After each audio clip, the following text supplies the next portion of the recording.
Hello, everyone, and welcome to the next episode of DocVak. In our first episode, we talked about snoring. And if you haven't watched that episode, then hit pause, watch that, and then watch this one because it'll start to make a lot more sense. But just as a quick recap, we saw how snoring occurs as a sound because of a closed upper air passageway.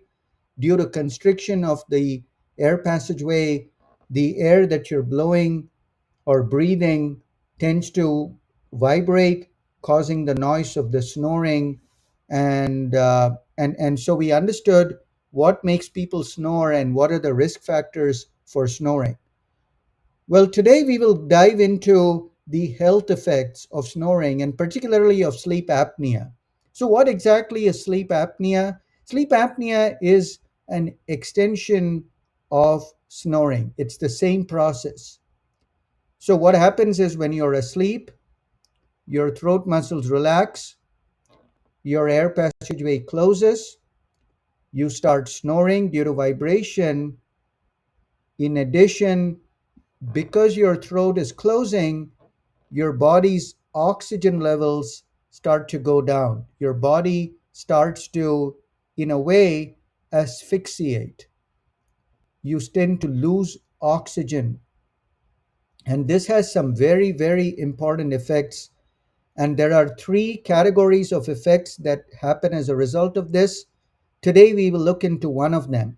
The first effect is the brain cannot remain in deep sleep. The brain is getting an alert that something is not right. The body is losing oxygen. And so immediately the brain starts to alarm. And these are technically called arousals or EEG arousals on in terms of electric activity. Think of EEG arousals as those annoying alarms that smoke detectors make when they're running on low battery. Little 3-second beeps that constantly are buzzing in the brain and not allowing the brain that restful continuity of sleep that is so essential to feel refreshed. And so once these oxygen levels start to go down, the brain starts to get these alarms. And what is the purpose of these alarms? What is the purpose of these arousals? Well, in a way, they are protecting you.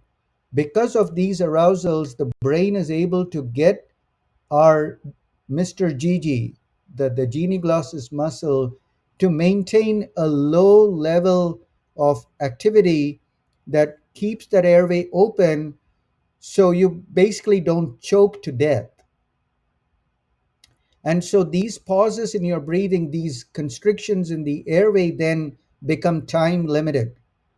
Pretty soon, the brain gets one of these beeps, gets this muscle to work a little bit without waking you up.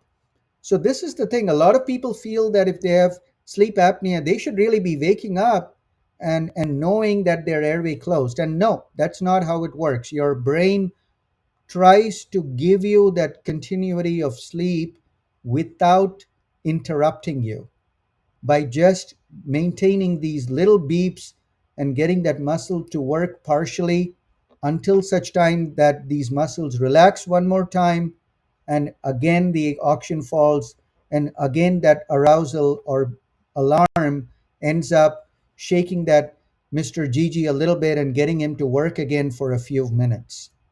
So what happens as a result of that? Why should we care? Well, the problem is if your sleep keeps getting interrupted like that multiple times during the night, then you are not going to wake up in a very refreshed frame of mind. Many people may wake up feeling groggy or wake up feeling that they barely slept. You may get the feeling, no matter how much I sleep, why do I just wake up feeling like I didn't even sleep at all? Second thing is maybe you don't wake up feeling too tired, but some people may develop sleepiness during the day. Now, this is often misunderstood as if to mean that if you're sleepy during the day, you're just spending the entire day being sleepy. And in reality, it is a little more subtle than that. What happens is when our mind is engaged, we lack the perception of our own sleepiness or fatigue.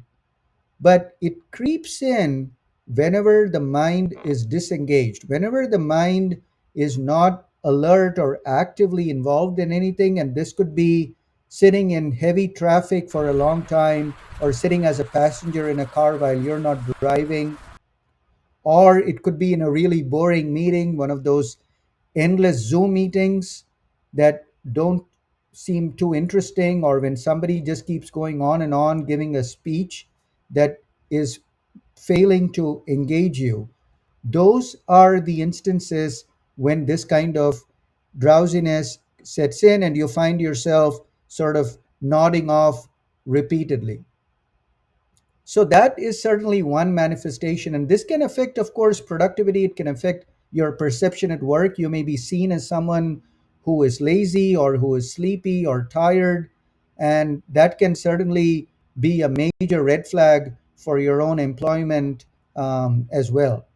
The second thing this does is it can be a health hazard in terms of safety, both while driving as well as in the workplace. This is particularly relevant in truck drivers or commercial vehicle drivers, which is why in many countries, particularly in the United States, it is mandatory for people who are truck driving or who are having a commercial driver's license to be screened for sleep apnea if on a physical exam or on a history they have certain risk factors. And we'll go into this in a separate episode exclusively talking about commercial driving license and driving safety and sleep.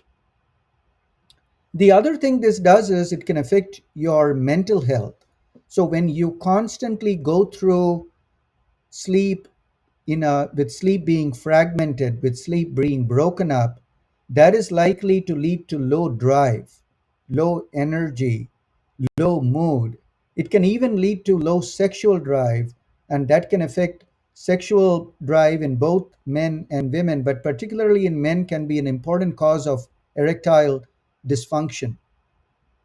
In children too, having these fragmented sleeps can lead to intellectual and learning difficulties as well as ADHD. And finally, the single probably most important aspect of this, and that is probably the least appreciated, is memory.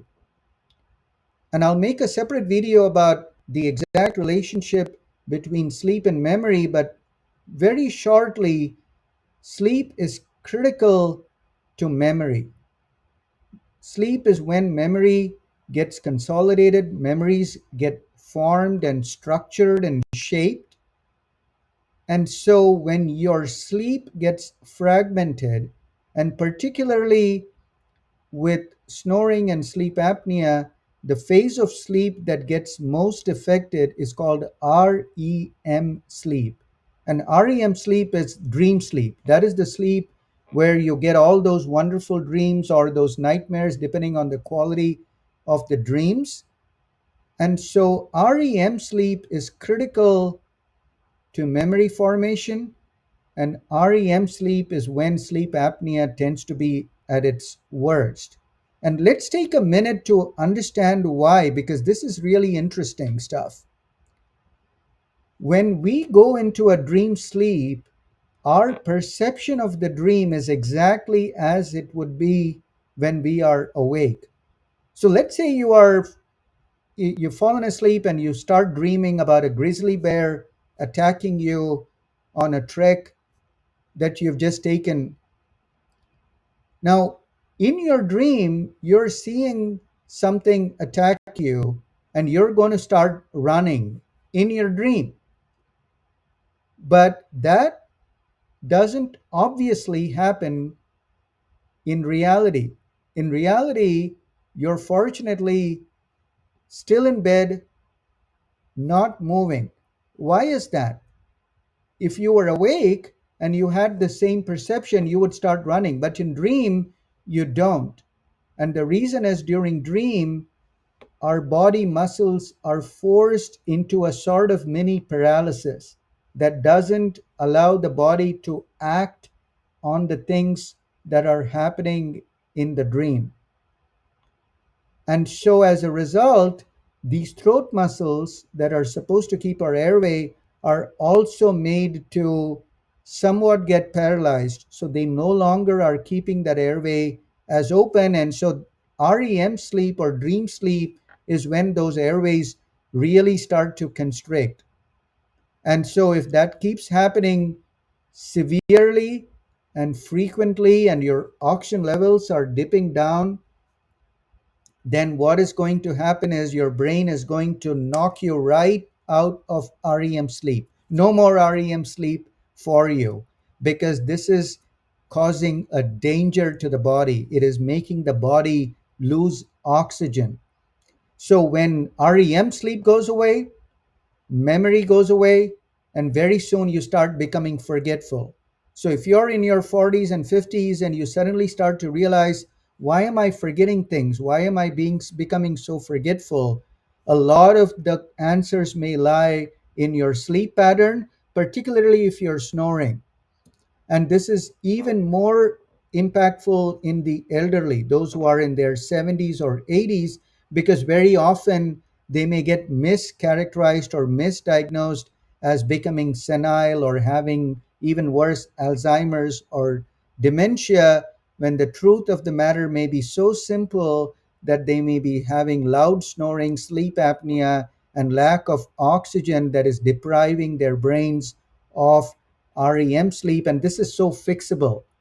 So, this is really important to understand in terms of the first of the three effects that I talked about of sleep apnea, which is the effect on the sleep, on making sleep more fragmented, more disturbed, and distorted. There are two more important effects, and believe it or not, those are even more critical and potentially lethal on your body than what we talked about today, which is the effect on the sleep continuity. And those are the effects on hormones, and of course, the most important one, the effect on your heart and your body's blood circulation. We will talk a lot more about that in subsequent videos. Thank you for watching. If you know someone who snores, or as a family member who snores or has sleep apnea, you may want to subscribe and not miss the subsequent videos that will go into a lot more depth about these serious topics.